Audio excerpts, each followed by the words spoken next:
Hello friends. आज पूरा world including our country India हम एक बहुत ही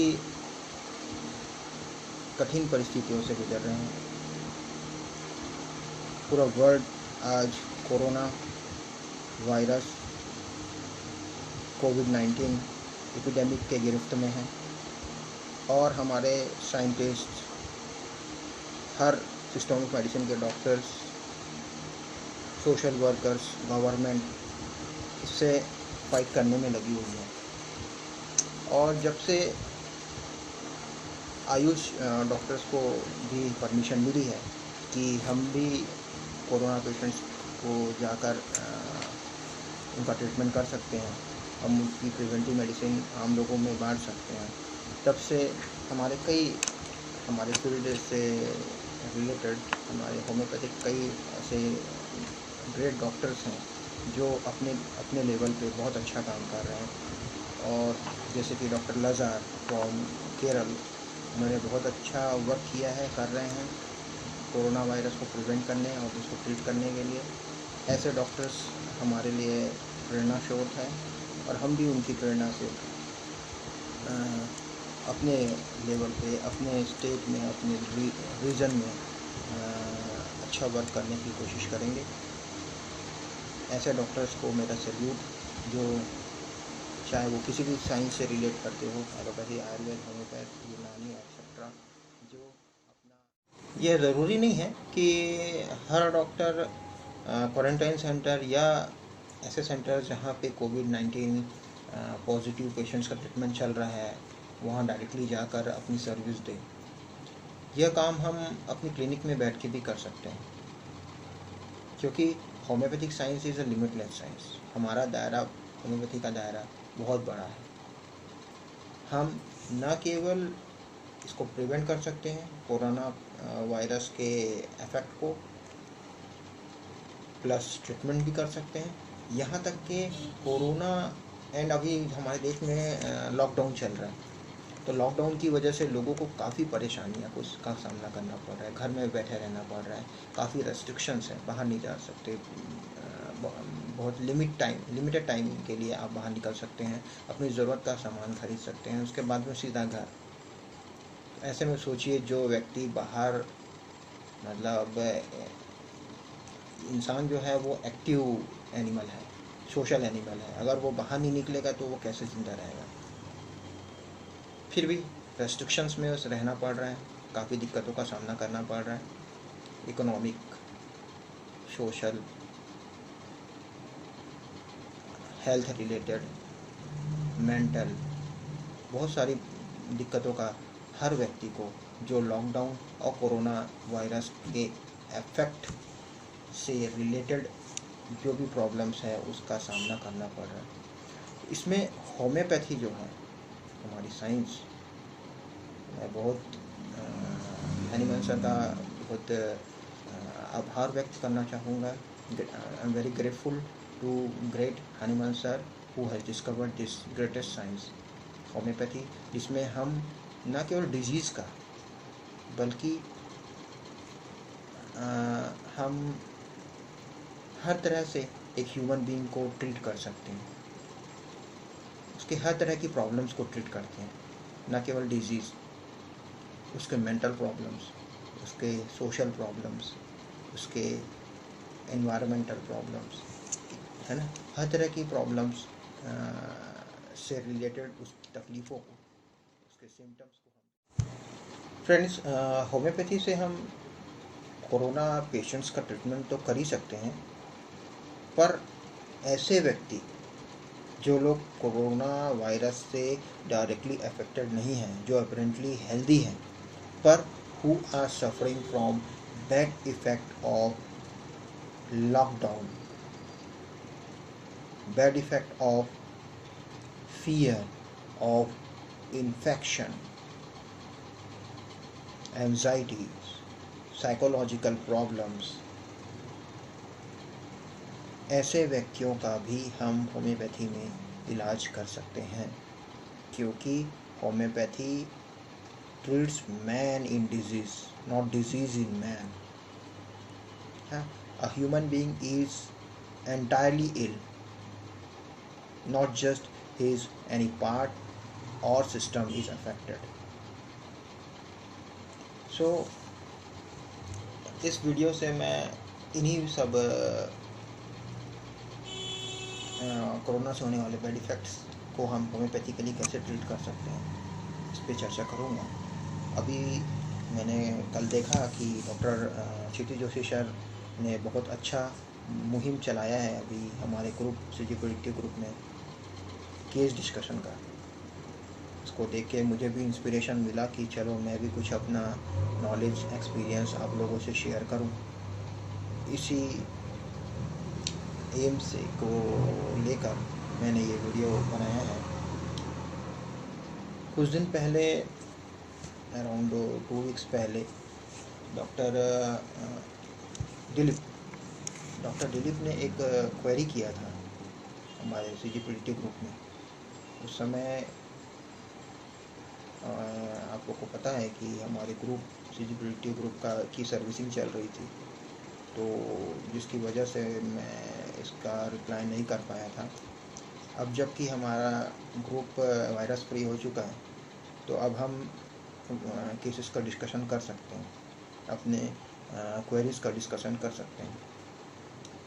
सो डॉक्टर दिलीप ने एक केस डाला था, केस से रिलेटेड एक क्वेरी किया था, जिसमें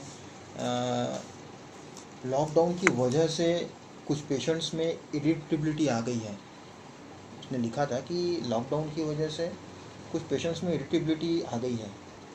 उसके पास में डॉक्टर दिलीप के पास में एक पेशेंट आया था, जो वो कहता है कि सर मैं कभी ऐसे खाली नहीं बैठा, घर पर बहुत चिड़चिड़ापन लगता है, वाइफ से बहुत बहस हो रही है, पागल हो गया हूँ ऐसा लग रहा है, बहुत इरिटेबल हो गया हूँ, क्या करूँ, कहाँ जाऊँ, कुछ समझ में नहीं आ रहा, प्लीज़ कुछ करिए।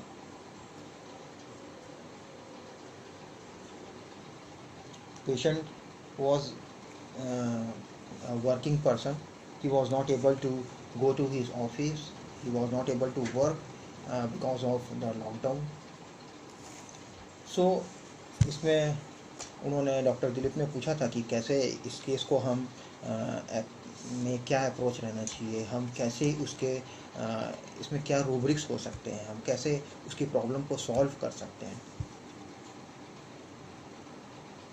ठीक है, तो जैसे मैंने बोला कि हम लोग वाकई में बहुत ही ग्रेट साइंस के पार्ट हैं, जिसमें हर इंसान के हर मेंटल और फिज़िकल प्रॉब्लम्स का सॉल्यूशन है। हर छोटे से छोटे प्रॉब्लम्स, छोटे से लेकर बड़े प्रॉब्लम्स, हर चीज़ का सॉल्यूशन है। हर पेशेंट्स का हर वर्जन हमको रिपोर्टरी में मिलता है। हर प्रॉब्लम से रिलेटेड रूब्रिक्स हमको रिपोर्टरी में अवेलेबल है, जिससे हम उसके रेमेडी को फाइंड आउट कर सकते हैं, है ना। एक क्वेरी ये था। एक दूसरी क्वेरी थी कि उसके बाद में दूसरी क्वेरी ये थी कि कई पेशेंट्स को पुलिस का ज़ोरदार डंडा पड़ने के बाद मसल्स में चोट लगी है और रेड ब्लू हो गया वो पार्ट, अफेक्टेड पार्ट, तो इसको हम कैसे ट्रीट कर सकते हैं। अगर लंबर रीजन में इंजरी होती है तो हम उसको कैसे ट्रीट कर सकते हैं, क्या सॉल्यूशन है। तो ये 2 क्वेश्चंस उस डॉक्टर ने पूछा था। तो सेकंड का तो सबको पता है कि आर्निका ऐसे बहुत सारी हमारे यहाँ पे रूब्रिक है कि जनरलिटीज़ में अगर आप जाएंगे तो एलिमेंट्स इंजरी निकाल लेते हैं।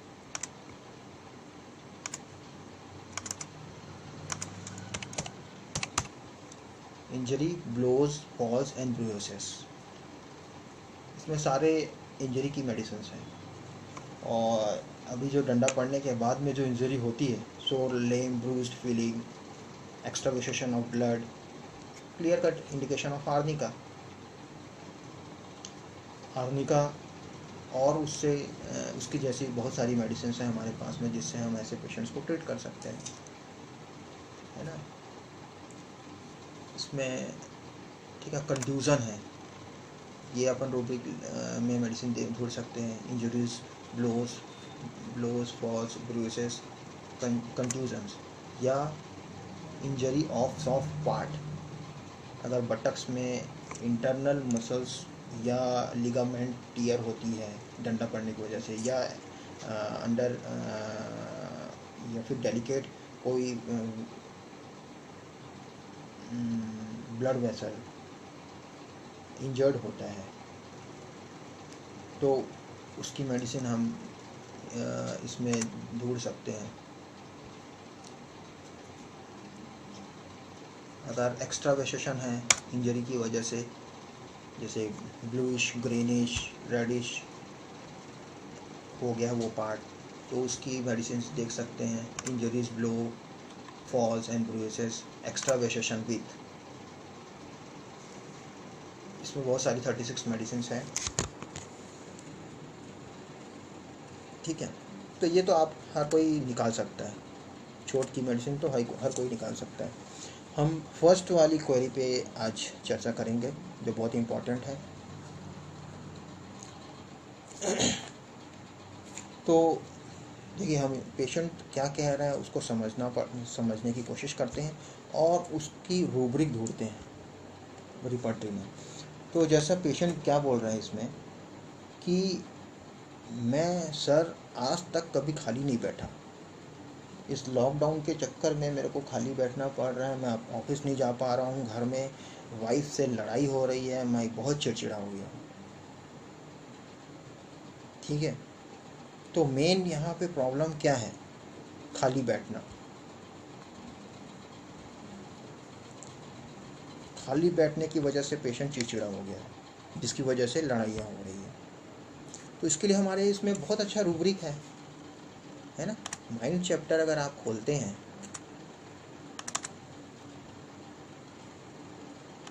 इरिटेबिलिटी, आइडलनेस फ्रॉम, है ना। कंप्लीट रिपर्टरी में अगर आप खोलेंगे, mind, irritability, idle while, idle इसका मीनिंग समझ लीजिए। इरिटेबिलिटी मतलब चिड़चिड़ापन, आइडल, वाइल, आइडल का मतलब होता है जब हम बेरोज़गार हो गए हैं, कुछ नहीं कर रहे हैं, खाली बैठे हैं, खाली, तो इसकी वजह से होने वाली इरिटेबिलिटी की मेडिसिन्स। वही तो बोल रहे हैं ना पेशेंट, खाली दिमाग शैतान का घर, काम नहीं कर रहा है तो घर में बैठे बैठे चिड़चिड़ा हो गया है।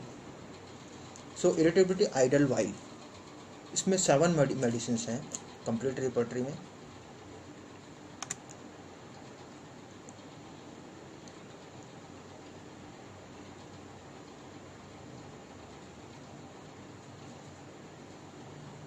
और अगर आप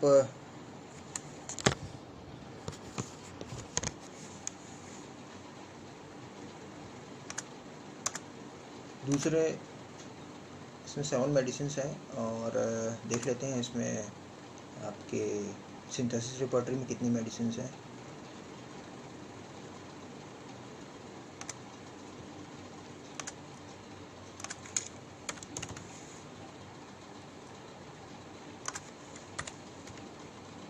इसमें 4 मेडिसिन दी हुई है, only 4 medicine, and complete repertory में 7 मेडिसिन दी हुई है। तो ठीक है, तो हम सारी मेडिसिन, ये इन 7 या इन 4 मेडिसिन में से एक मेडिसिन है उस पेशेंट की, कितना इजी हो गया है।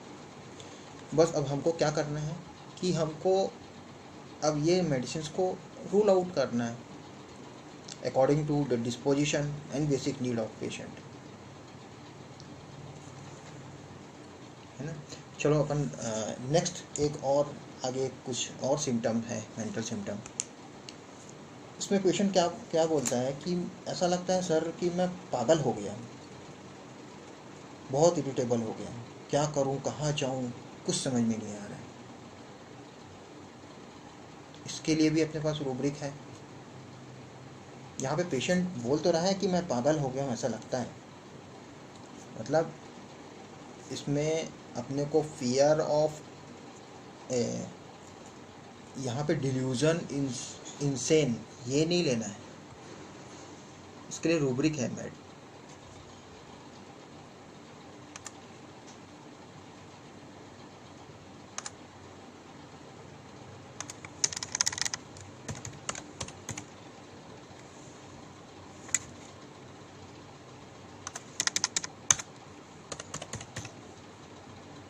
इसमें रूब्रिक, इसके लिए भी हमारे पास रूब्रिक है, मैं कुछ है ना।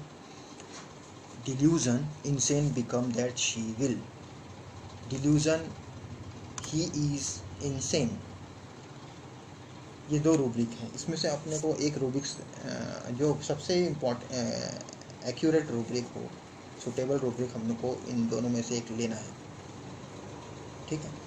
पहला है delusion, imagination, insane, he is. दूसरा है delusion, imagination, insane become that she will.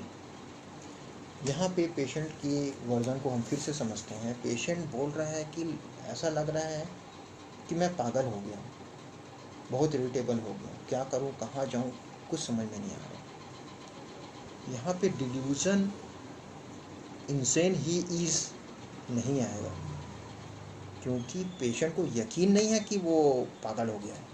Patient को लग रहा है कि वो पागल हो गया है या होने वाला है। कभी कभी पेशेंट फील कुछ और करता है, लेकिन वर्बली कुछ और बोलता है। तो आपको वो कैसे बोल रहा है उसको इंटरप्रेट करना है, उसको समझना है, फिर आपको रूब्रिक लेना है। डायरेक्टली जो पेशेंट बोल रहे हैं जो वर्ड्स, उसको आप डायरेक्टली रूब्रिक में कन्वर्ट नहीं करना चाहिए, क्योंकि आप रॉन्ग भी हो सकते हैं। यहाँ पे पेशेंट क्या बोल रहा है, ये नहीं बोल रहा कि मैं पागल हो गया हूँ सर, मुझे ठीक करो। वो ये बोल रहा है कि मुझे ऐसा लग रहा है कि मैं पागल हो गया हूँ, लग रहा है, ही इज़ नॉट कन्फर्म। यहाँ पे डिल्यूजन, इंसेन, ही इज़ नहीं आएगा। यहाँ पे आएगा उसको लग रहा है कि वो पागल हो गया है, या होने धीरे धीरे हो रहा है। इसका मतलब ये है कि वो धीरे धीरे पागल हो रहा है, बात बात पे चिड़चिड़ा हो रहा है, बात बात पे लड़ाई कर रहा है। तो इसमें आएगा delusion, insane, delusion, insane become that she will. इसको अपन समझ लेते हैं कि पेशेंट को ऐसा लगता है कि वो बहुत जल्दी पागल हो रहा है, पागल होने वाला है, या पागल होने के कगार पे है। तो ये रूब्रिक इस पेशेंट का रहेगा। तो ये हम ले लेते हैं कि ये रूब्रिक लेते हैं, और एक दूसरा रूब्रिक ले लेते हैं हम, जो हमने पहले डिस्कस किया है, irritability, idleness from while, idle while. अगर हम इन दोनों को रिपर्टराइज करते हैं, क्रॉस रिपर्टराइज करते हैं, तो हमारे पास में 5 मेडिसिन्स आती हैं, 5 मेडिसिन्स, और इन 5 मेडिसिन्स में से एक मेडिसिन इस पेशेंट की है। पर अब हमको क्या करना है कि हर मेडिसिन को, हर इन मेडिसिन को रूल आउट करना है। तो डॉक्टर दिलीप ने हमको इतनी इन्फॉर्मेशन बस दी, जो कि अभी इनकम्प्लीट है। हमको उसमें थर्मल्स नहीं पता है पेशेंट का, है ना, उसका बेसिक डिस्पोजिशन क्या है वो हमको नहीं पता है, जिस पे हाँ जो सबसे इम्पोर्टेंट है, क्योंकि हर पेशेंट का अपना एक डिस्पोजिशन, अपना एक इननेट कैरेक्टर होता है। वो हर सिचुएशन में अपने इननेट कैरेक्टर, अपने डिस्पोजिशन के हिसाब से ही रिएक्ट करता है। तो हम ये 4 मेडिसिन हमारे पास में आई हैं, इनमें से ही 5 मेडिसिन आई है, सॉरी, कैलकेरिया, मैं आपको दिखा देता हूँ।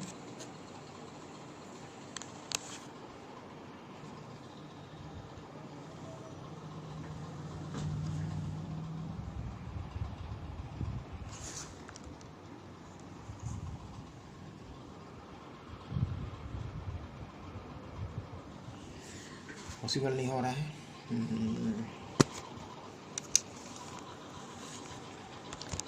अगर हम इसको कंप्लीट रिपोर्ट से रिपोर्टराइज किए हैं तो 5 मेडिसिन आ रही हैं। आप नोट डाउन कर लीजिए, Calcarea, ग्लोनाइन, नेट्रोम्यूर, nux vomica and sulphur. तो अगर पेशेंट इनसिक्योर है,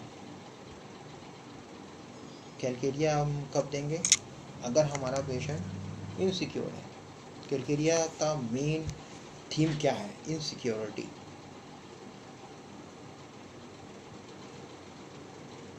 है ना। कैलकेरिया पेशेंट्स कैसे होते हैं? They are very insecure peoples, delicate peoples.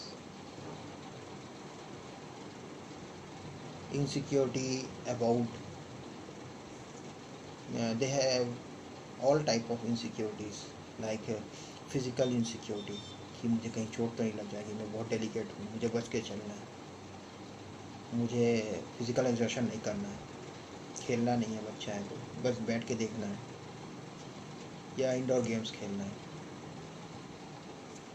Mental insecurity, मुझे मतलब हर चीज़ के लिए सपोर्ट चाहिए, फैमिली का सपोर्ट, फ्रेंड का सपोर्ट, टीचर का सपोर्ट, गुरु का सपोर्ट। एंड इकोनॉमिकली भी पेशेंट को में इनसिक्योरिटी दिखती है, फियर ऑफ गेटिंग पुअर, मतलब उसको फाइनेंशियल सपोर्ट की भी ज़रूरत पड़ती है। तो अगर पेशेंट इनसिक्योर है, इसमें फियर ऑफ पॉवर्टी है, लॉकडाउन की वजह से अगर कोई पेशेंट के काम नहीं चलने की वजह से अगर उसको लगता है कि अब क्या होगा, मेरा काम तो बंद हो गया, इनकम नहीं आ रही है, जो है इकट्ठा किया था वो भी खर्च हो जा रहा है, धीरे धीरे मैं पॉवर्टी की तरफ तो नहीं, मैं पुअर तो नहीं हो जाऊंगा, ऐसा डर, या हम भूखे तो नहीं मर जाएंगे, फियर ऑफ स्टारवेशन। अगर ये इसकी वजह से पेशेंट टेंशन ले लेके चिड़चिड़ा हो गया हो तो उसकी मेडिसिन होगी कैलकेरिया का। पेशेंट अगर चिली है तो कैलकेरिया कार्ब, हॉट है कैलकेरिया सल्फ या Calcarea mur, Calcarea आयोड, Calcarea floor, कुछ भी हो सकता है। नेक्स्ट मेडिसिन अब मैं नक्स वोमिका, इसमें एक मेडिसिन है nux vomica. Nux vomica idleness में भी चिड़चिड़ा हो जाता है। Basically nux vomica is highly irritable person, very angry, cross, irritable, dictatorial person. Nux vomica का जो पेशेंट होता है वो हाईली एम्बिशियस होता है, जिलस होता है, इंडस्ट्रियस होता है, उसको अपने काम में कोई भी इंटरफेरेंस, डिस्टर्बेंस, इंटरप्शन पसंद नहीं होता है। और lockdown is a kind of disturbance, interference या interruption in his work, in his way to success. It is disturbance, lockdown is a kind of disturbance या interference to his road to success, road to achieve what he want to achieve in the life। उसका project affect हो रहा है। Nux vomica industrialist होता है, nux vomica एक CEO होता है, उसका प्रोजेक्ट डिस्टर्ब हो रहा है, उसका काम रुक गया है लॉकडाउन की वजह से, और वो बहुत ही फास्टिडियस होता है अपने काम के लिए, बहुत ही कंसाइंसियस होता है, डिलीजेंट होता है। तो उसको ये बर्दाश्त नहीं होता है कि उसका काम रुक जाए, और लॉकडाउन की वजह से जब उसका काम रुक जाता है, घर में वो खाली बैठ जाता है, तो बहुत चिड़चिड़ा हो जाता है, अपने वाइफ पे, बच्चों पे डिक्टेट करता है, थोड़ी सी भी शोर शराब, मतलब बहुत ही इरिटेबल हो जाता है, साथ में ओवर सेंसिटिव हो जाता है इसका पेशेंट, है ना। बात बात पे वाइफ को डांटेगा। एक बार उसने चाय के लिए बोल दिया, वाइफ ने चाय नहीं लाई तो उसको बहुत बुरी तरह से डांटेगा। बच्चे थोड़ा सा भी शोर करेंगे, खेल रहे हैं, थोड़ा सा भी शोर करेंगे तो उनको डांट देगा। Sensitive over sensitive to noise, sensitive over sensitive to light, sensitive over sensitive to company, है ना।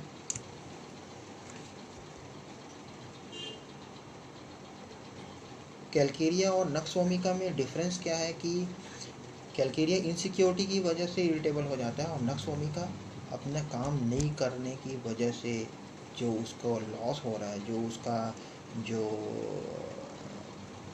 एक कंपनी जो टारगेट देती है वो पूरा नहीं हो पा रहा है, उसके टेंशन में वो चिड़चिड़ा हो जाता है।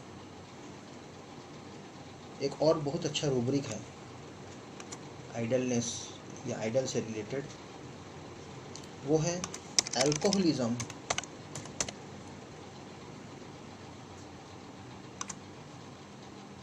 अल्कोहलिज्म, डिप्सोमेनिया, आइडलनेस फ्रॉम, इसमें 3 मेडिसिन है, लैकेसिस, नक्सोमिका एंड सल्फर। तो अगर वो नक्सोमिका का पेशेंट है तो काम नहीं होने की वजह से इतना टेंसफुल हो जाता है कि पीना शुरू कर देता है, क्योंकि हम जानते हैं कि नक्सोमिका को स्टिमुलेंट कितनी डिज़ायर रहती है, अल्कोहलिक स्टिमुलेंट या वेरी स्पाइसी पंजेंट फूड या सेक्सुअल, तो उसको स्टिमुलेंट्स की ज़रूरत पड़ती है। तो जो व्यक्ति ओकेजनली पीता था या जो वीकेंड पर पीता था या जो सिर्फ मीटिंग्स में पीता था, है ना, वो व्यक्ति अब सुबह से शाम तक पीना चालू कर दिया। क्यों? खाली बैठने की वजह से। अल्कोहलिज्म, आइडलनेस फ्रॉम, उसके पेशेंट नक्सोमिका की वाइफ या सल्फर की वाइफ आके बताए कि सर ये तो कभी कभी पीते थे, वीकेंड पे पीते थे या कभी ऑफिशियल मीटिंग हो जाती थी तो पी के आते थे, आजकल तो सुबह से बैठ जाते हैं पीने के लिए, और वहाँ पे जाके मना करो तो बहुत गुस्सा करते हैं। एक बार नाश्ते के लिए मैंने 1 से 2 बार पूछ लिया तो आप बबूला हो जाते हैं। हम लोग जब से ये घर पे हैं हमारा जीना तो दूभर हो गया है, मतलब हम हंस बोल नहीं सकते हैं, मतलब इस तरह से नक्सोमिका अगर घर में रहे तो उसके फैमिली तो खुल के हंस भी नहीं सकती, बोल भी नहीं सकती, क्योंकि ये हाईली डिक्टेटोरियल होता है। उसके डर से पिन ड्रॉप साइलेंस रहता है घर में। घर वाले सोचते हैं कब ये बाहर जाए तो हम जिए अपनी लाइफ। तो ऐसी अगर कंडीशन उस पेशेंट के घर में है तो वो नक्सोमिका होगा, ठीक है। इरिटेबिलिटी, आइडल वाइल, और इसमें एक सल्फ़र भी है इसी में, alcoholism due to idleness form में सल्फ़र भी है। सल्फ़र भी सुबह से पीने लग जाता है। क्यों पीने लग जाता है? खाली बैठे हैं, फिलॉसफी करनी है उसको, मूड तो ड्रिंक से ही बनता है ना। और अगर उसको कोई डिस्टर्ब करने आए तो चिड़चिड़ापन आता है, उसको लगता है कि मेरे को डिस्टर्ब कर रहा है, मैं इतनी अच्छी पोइट्री लिख रहा था, इतनी अच्छी स्टोरी बना रहा था, इतना अच्छा इन्वेंशन कर रहा था, और जो मेरा प्रोजेक्ट चल रहा था वो भी मैं नहीं कर पा रहा हूँ। इसी चिड़चिड़ापन की इसी टेंशन में वो चिड़चिड़ा हो जाता है। तो अगर पेशेंट फिलोसफिकल है, इंटेलेक्ट और साइंटिफिक माइंड का है, जो डॉक्टर दिलीप ने बताया है, जो पेशेंट डॉक्टर दिलीप के पास में आया था, तो वो सल्फर हो सकता है, या कैलकेरिया जैसे मैंने जो बताया, अगर इनसिक्योर है तो कैलकेरिया हो सकता है। अगर इरिटेबल, डिक्टेटोरियल डॉक्टर और एम्बिशियस है, can not over sensitive to external impressions हैं, सारे एक्सटर्नल इम्प्रेशंस, चाहे नॉइज़ हो, लाइट हो, डिस्टर्बेंस हो, तो नक्स हो सकता है।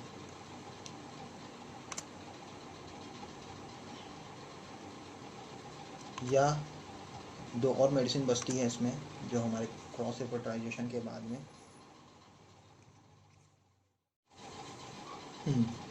हम डिस्कस कर रहे थे कि इसी में एक और नेक्स्ट मेडिसिन है नेट्रोम्यू। तो अगर पेशेंट आपका इंट्रोवर्टेड है, सेंसिटिव है, ओवर सेंसिटिव है, और जिसको एग्रावेशन फ्रॉम कंसोलेशन है, अगर वाइफ बोलेगी टेंशन मत लीजिए, लॉकडाउन हो गया तो क्या बात, कोई बात नहीं, आप आराम से बैठिए, टेंशन मत लीजिए, सब ठीक हो जाएगा, ये सुन के अगर पेशेंट भड़क जाए कि तुम्हारे बोलने से थोड़ी ना ठीक हो जाएगा, जो है प्रॉब्लम वो है, चुप रहो, तुम मेरे को अकेला छोड़ दो, अगर ये बोलता है, anger when obliged to answer, बार बार कुछ पूछो तो अगर चिढ़ जाता है, अकेले रहना पसंद करता है, लोगों से मिलना पसंद नहीं करता है, लॉकडाउन की वजह से इतना डिप्रेशन में चले जाता है, उसमें अगर सन की सेंसिटिविटी है, सन का एग्रावेशन है, क्रेविंग फॉर सॉल्ट है, थर्स्टी पेशेंट है, तो आप नेट्रोम्यू के बारे में सोच सकते हैं। ठीक है, सो इस तरह से देखिए कितने अच्छे रूब्रिक्स हैं हमारे पास आइडलनेस के। अगर लॉकडाउन की वजह से पेशेंट खाली घर में बैठ गया है, कोई काम नहीं है, उसकी वजह से बैड इफ़ेक्ट्स की कितने अच्छे रूब्रिक्स हैं, उससे रिलेटेड मेडिसिन है। अगर कोई पीने लग गया है तो उसकी 3 मेडिसिन है, लैकेसिस, नक्सोमिका एंड सल्फर। अगर पेशेंट, एक और रूब्रिक है, aversion everything to sit idle as soon as he. ठीक है, इसको अपन समझ लेते हैं। As soon as he sits idle he becomes aversion to everything. जैसे ही पेशेंट खाली बैठता है, बिना काम के रहता है, उसको हर चीज़ से एवर्जन होने लगता है, मतलब पेशेंट डिप्रेशन में चले जाता है, किसी चीज़ में मन नहीं लगता, कुछ करने का मन नहीं करता। तो इसमें केवल एक मेडिसिन है, Calcarea carb. Sadness idleness with, next rubric है माइंड सैडनेस आइडलनेस विथ। अगर पेशेंट सैड हो जाए, क्या करूं डॉक्टर, उदास हो जाए, कुछ काम में मन नहीं करता, कुछ करने का मन नहीं करता है, कुछ अच्छा नहीं लगता है, जब से खाली बैठा हूँ, लॉकडाउन चल रहा है सर, बस। लेकिन बीवी कुछ बोले तो चिड़चिड़ापन आ जाता है, बहस हो जाती है उससे छोटी छोटी बातों पर। Calcarea carb is the only medicine. तो if patient has become sad, depressed, he has aversion to everything due to idleness, then the only medicine is calcaria carb. And if he has become alcoholic, then you can think about 3 medicines, nux vomica, lachesis and sulphur. तीनों का आपको picture पता है। एक और rubric है इसमें, अनसिम्पैथेटिक, अनस्क्रपलस idleness from. अगर कोई पेशेंट घर में खाली बैठ के अनसिम्पैथेटिक हो गया, मतलब दूसरों की प्रॉब्लम्स इसको फील नहीं हो रही, बस वो अपने ही धुन में खोया हुआ है। बच्चा बीमार पड़ा है तो इतना ध्यान, उसको पता है कि बीमार है, उसको डॉक्टर के पास दिखाना है, लेकिन फिर भी उसको कुछ खास फील नहीं हो रहा है कि हाँ सीरियसली नहीं ले रहा है उस चीज़ को कि डॉक्टर को दिखा के आ जाऊँ। या वाइफ को ज़बरदस्ती बार बार डिमांड कर रहा है कि ये बना के खिलाओ, वो बना के खिलाओ, जबकि वाइफ बहुत बिजी है, मतलब उसकी टेंशन इसको नहीं नज़र आ रही है, उसको कोई दया नाम की चीज़ नहीं आ रहा है उसके मन में कि वाइफ कितना सुबह से लेकर शाम तक काम कर रही है, फिर भी उसको मेरा ये काम कर दो, वो काम कर दो करके परेशान कर रहा है, मतलब सिंपैथी नाम की चीज़ ही नहीं रह गई है। तो वहाँ पे आप कोरियम सोच सकते हो।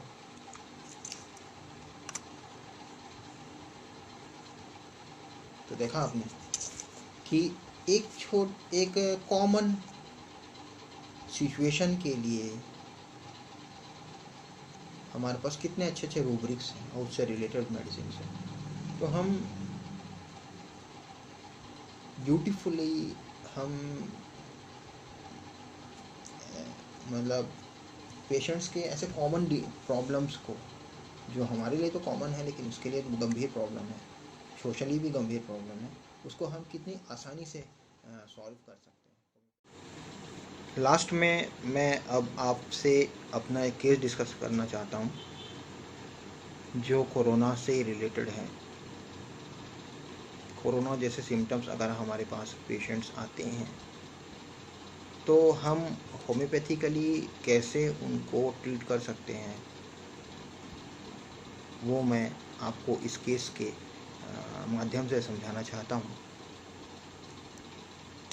तो ये केस मेरे पास 2-3 हफ्ते पहले आया था।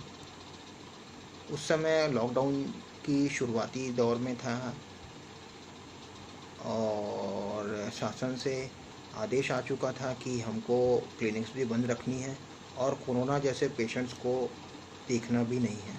मतलब एक्यूट कफ, कोल्ड, फीवर वाले पेशेंट्स को नहीं देखना है और आपको गवर्नमेंट हॉस्पिटल में ही रिफ़र करना है और क्लिनिक्स भी बंद रखनी है। अगर कोई पेशेंट कंसल्ट करता है तो आप उसको by phone, by message, by email, by WhatsApp ही कुछ एडवाइस कर सकते हैं।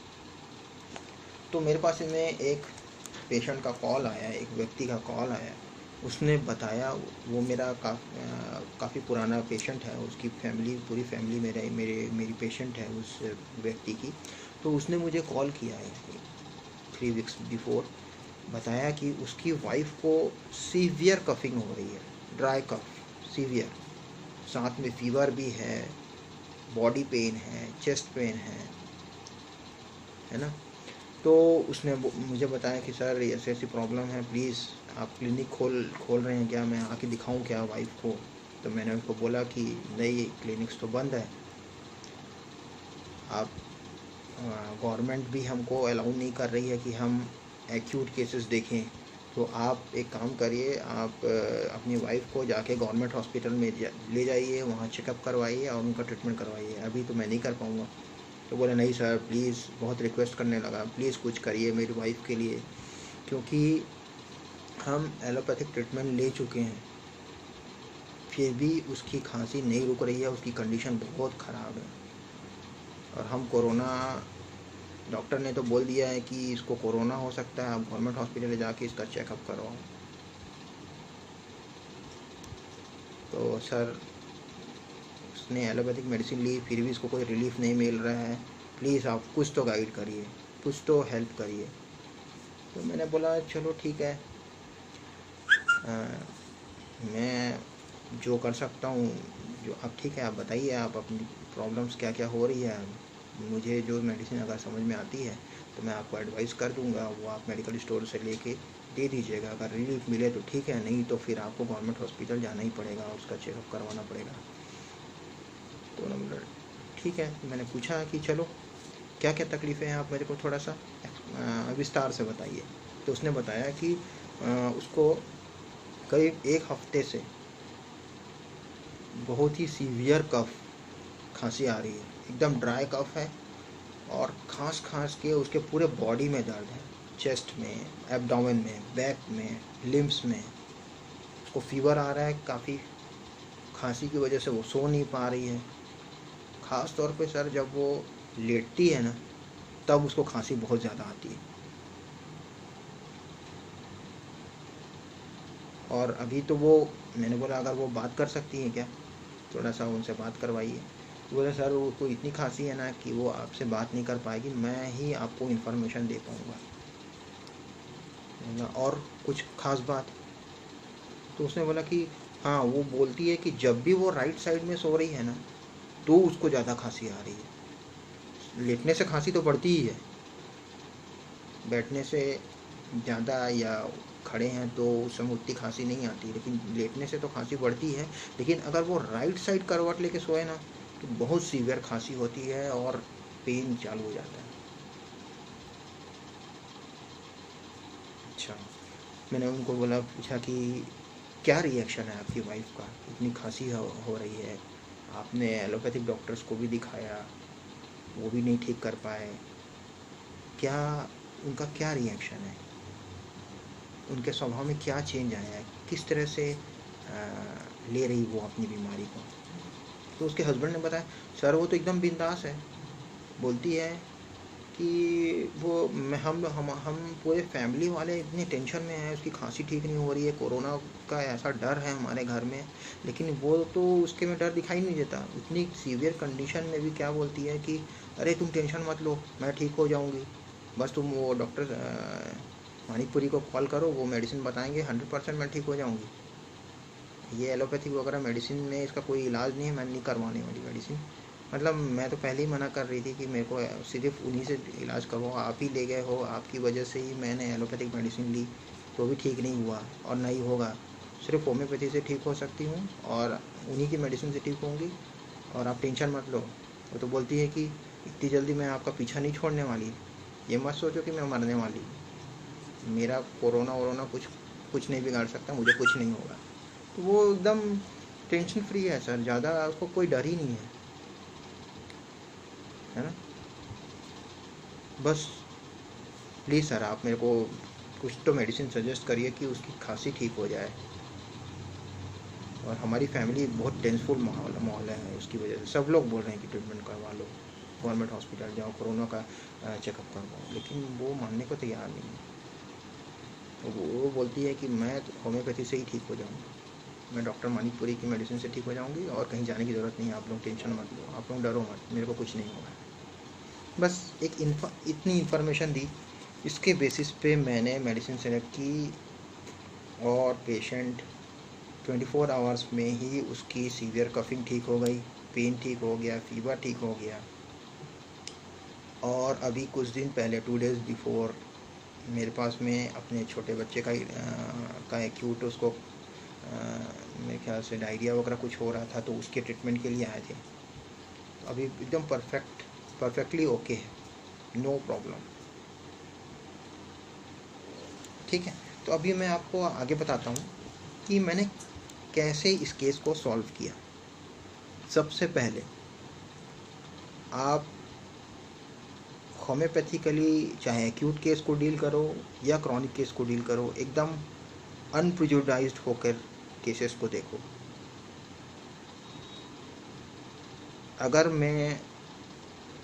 अगर आपके दिमाग में कोरोना रहेगा ना, तो आप ट्रीटमेंट नहीं कर सकते।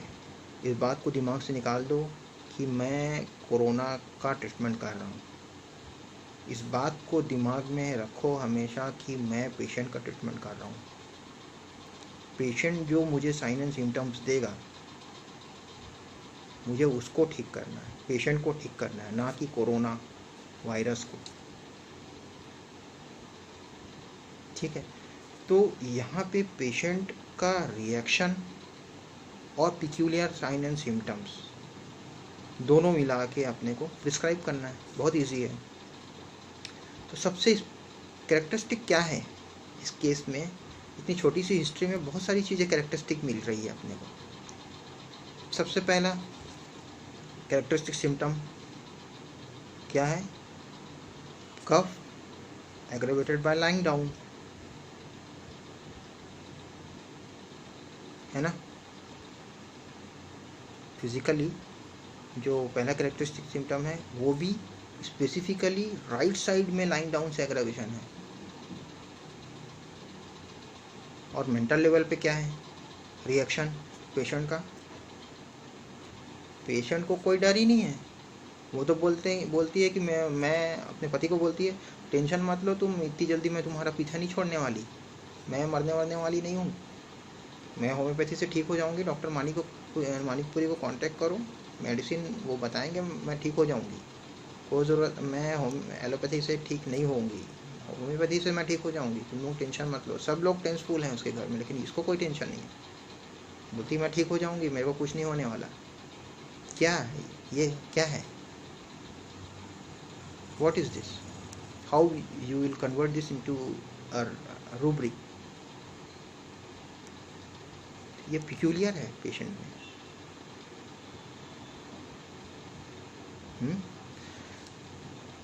क्या है ये, दिस इज पॉजिटिवनेस, है ना।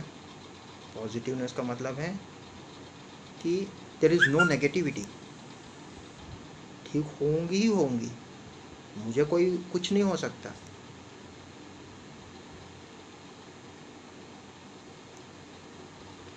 तो मैंने इसके लिए मेंटल रूब्रिक लिया, positiveness plus physical peculiar symptoms को इससे मैच किया, है ना, और मेडिसिन प्रिस्क्राइब किया। तो मैंने रूब्रिक लिया, फर्स्ट कफ पेनफुल,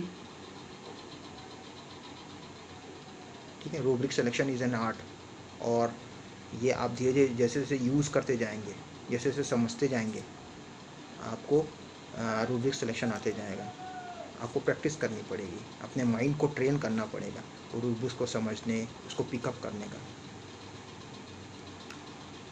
तो कफ सबसे इम्पोर्टेंट रूब्रिक्स, मैंने 3 रूब्रिक्स लिए इम्पोर्टेंट।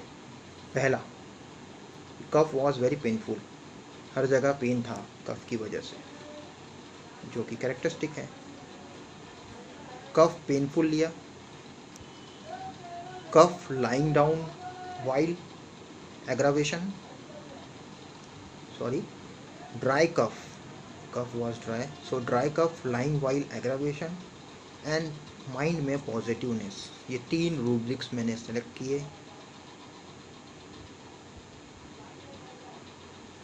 और अगर हम इसको क्रॉस रिपर्टराइज करें तो हमारे पास 2 ही मेडिसिन आती है, मरकरी एंड नक्सवोमिका, दोनों पॉजिटिव रेमेडीज। इसको अब आप, अगर मैं इसमें से आप अब रूल आउट कर लो। अगर पेशेंट इरिटेबल होता है, anger man oblige to answer होता है, सेंसिटिव ओवर सेंसिटिव होता है, एंग्री होता है, डिक्टेटोरियल होते हैं, तो हम इसको नक्स देते। अगर पेशेंट ओवर सेंसिटिव होता तो नक्स देते। यहाँ पे पेशेंट ओवर सेंसिटिव नहीं है, मरकरी, एक ही मेडिसिन बचती है, मरकरी। और सबसे कैरेक्टरिस्टिक सिम्टम की dry cough, lying while aggravation side on right, अगर ये आप डालते हैं तो only mercury is the only medicine. Very easy. अगर आप राइट मेडिसिन का, राइट रूब्रिक का सिलेक्शन करते हैं, आपको कैरेक्टरिस्टिक सिम्टम्स मिलते हैं, तो आपके काम एकदम आसान हो जाता है। चाहे आप फिर आप सिंपल मेडिसिन से केस को ट्रीट कर सकते हैं। चाहे कुछ भी बीमारी लेके आए पेशेंट आपके पास, कोरोना वायरस, डेडली वायरस का पेशेंट हो, या सिंपल कफ कोल्ड का, इससे कोई फ़र्क नहीं पड़ता आप क्या ट्रीट कर रहे हैं। टोटलिटी, पेशेंट का रिएक्शन, PQRS सिम्टम, ये मायने रखता है। अनप्रेजुडाइज्ड होकर केस को ट्रीट करना मायने रखता है। तो मैंने उसको मर्क सॉल 200 का एक डोज, मैंने बोला कि आप मेडिकल स्टोर वाले के पास जाइए, उससे मेरी बात करवाइए, है ना, और मैं मेडिसिन बता रहा हूँ, उसको मेडिसिन मैं बता दूँगा और आप उसको खिलाइए।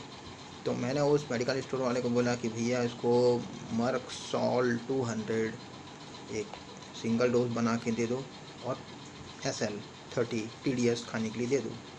तो पेशेंट ने जैसे ही मर्क सॉल खाया, उसकी प्रॉब्लम्स उस दिन रात में अच्छे से सोई, नेक्स्ट डे उसका फीवर चला गया, बॉडी एक चला गया, एपेटाइट बढ़ गई, और धीरे धीरे करके कफ ठीक हो गया, उसका परफेक्टली ओके हो गई।